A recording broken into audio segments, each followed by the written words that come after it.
Bonjour à tous, ici Angelo pour une nouvelle vidéo où je vais parler d'une petite histoire concernant la cartomancie, mon premier challenge.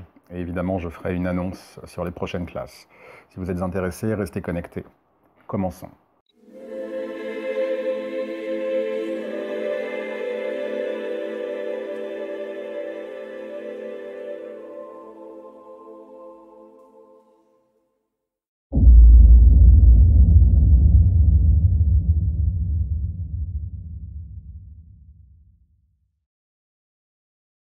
Bonjour à tous, à nouveau ici Angelo pour une nouvelle vidéo, j'espère que vous allez bien.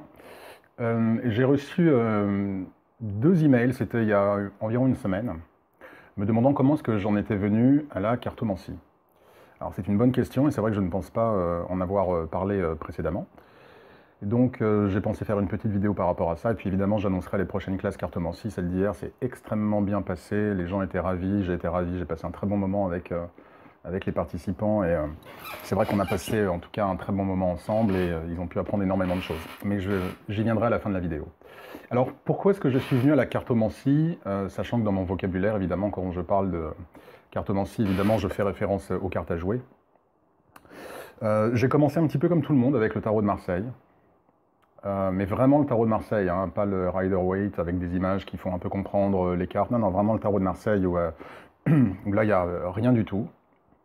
Et en gros, il faut simplement un petit peu se débrouiller avec les images qu'on a.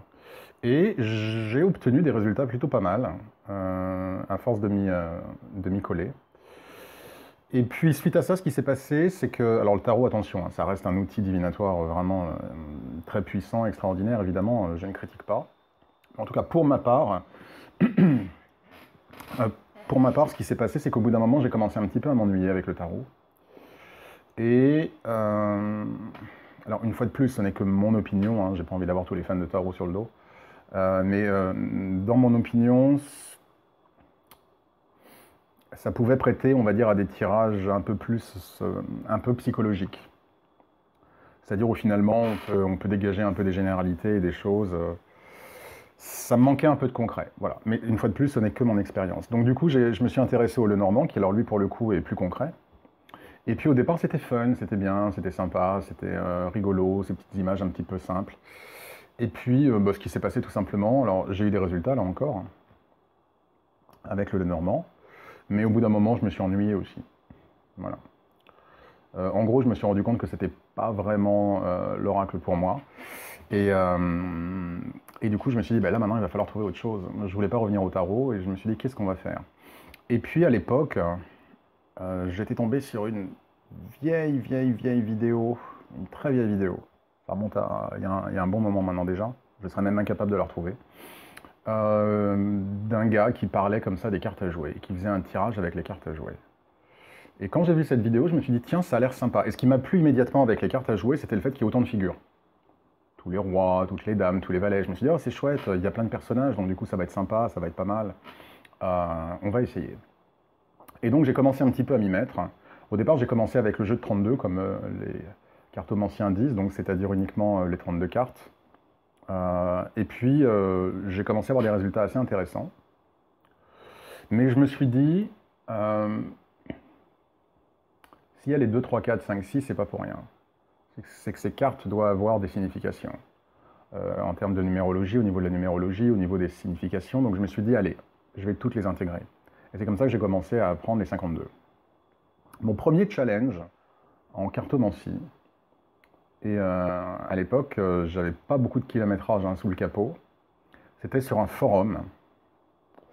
Un forum, je me souviens, où du coup, j'avais un peu donné l'accord pour me faire battre. J'avais posté un message en disant ouah, j'ai trouvé un nouveau système, un nouveau système divinatoire, posez-moi vos questions. Je voulais le tester, en fait. Je voulais le tester. Et ce qui s'est passé, c'est que ce membre du forum, c'était un forum anglo-saxon,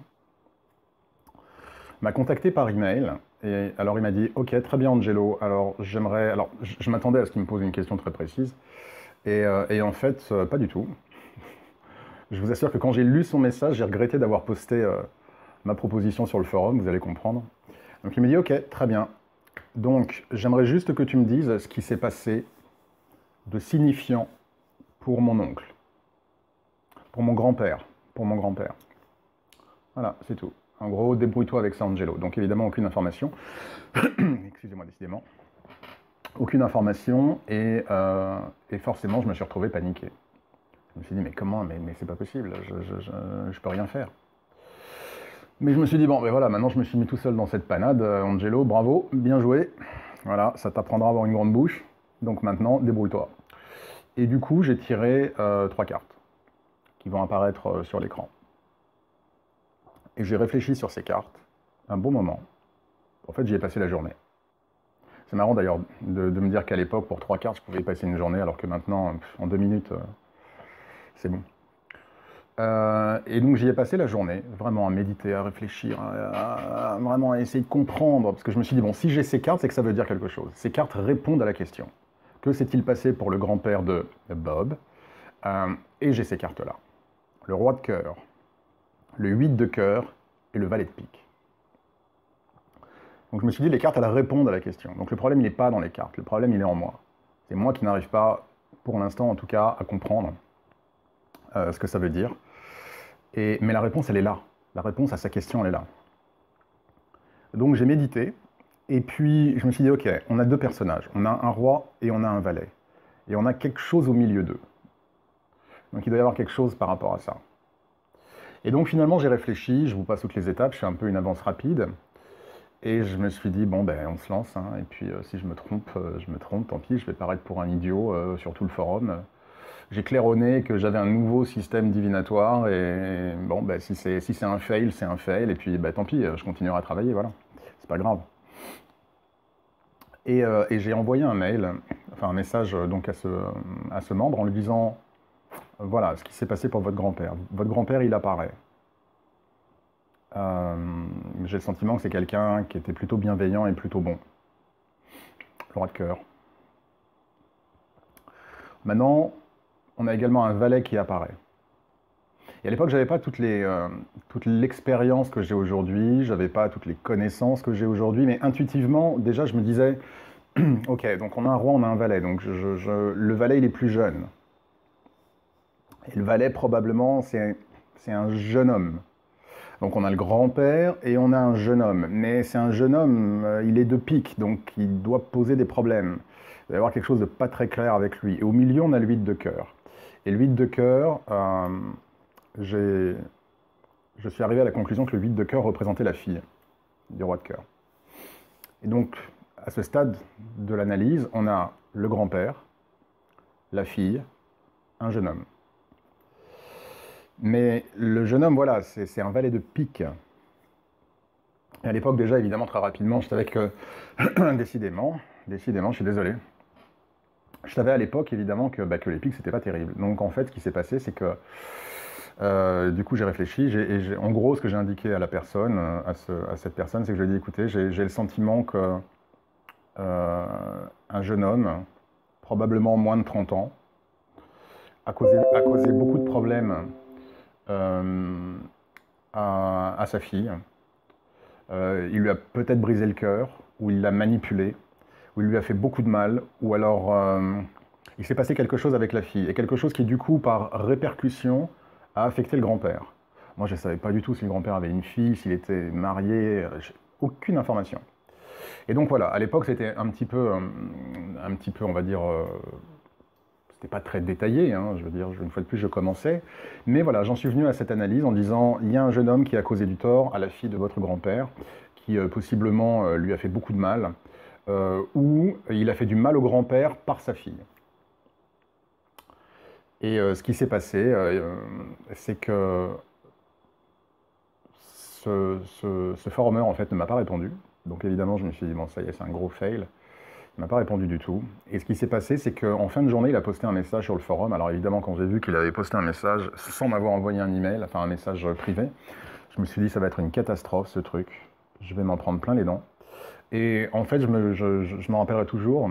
Il a indiqué, j'ai contacté Angelo et volontairement, j'ai voulu tester son système. Je ne lui ai donné absolument aucune information. Je lui ai posé une question envers laquelle il n'avait absolument aucun moyen d'avoir des informations. Et tout ce qu'il m'a dit est vrai. Et là, j'ai compris que les cartes à jouer étaient mon truc. Là, j'ai pu voir, même à ce petit niveau que j'avais à l'époque, la puissance des cartes à jouer et comment elles sont extrêmement directes. D'où l'intérêt aussi d'avoir des figures, et du coup, les interactions qui se créent entre les figures et plein de choses. Et là, je me suis dit, ok, c'est mon outil divinatoire.